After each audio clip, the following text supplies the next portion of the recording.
Welcome back. This is the DSI Selection Show, and we've already gotten through all the showcase games for this year's Governor's Challenge. It's time to take a look at some of those normal brackets. Angela, let's take a look.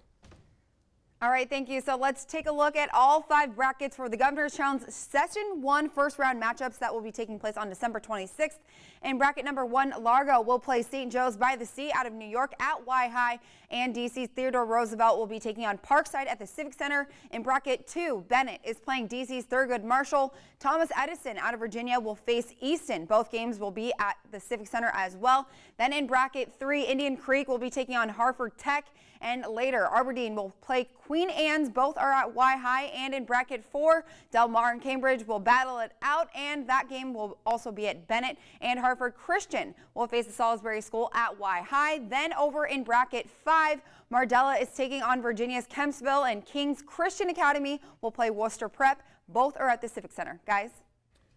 Immediately, I look at that Parkside one in bracket 1. I'm not quite sure what to expect out of them this year. I mean, they graduated a ton of guys, including a 1,000-point scorer, obviously, in Dejor Diggs. They do bring back Gary Brydell. They get a little help with the transfer as well from point guard from Y-High.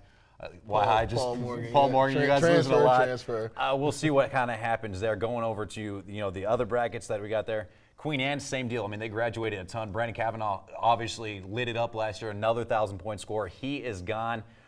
I'm not quite sure what to expect some of our teams. You're going to have to look to a lot of underclassmen, a lot of unknown names kind of step into the roles. We cannot forget about the DSI legend, Ahmad Gray. He's still there for Queen Anne's. All right, so yeah, I'm thinking Del Mar, Cambridge a little bit. You know, we don't really know what to expect. Like you said, a lot of graduation has hit these teams. I will say that Cambridge, the young man at point guard, coming back smooth.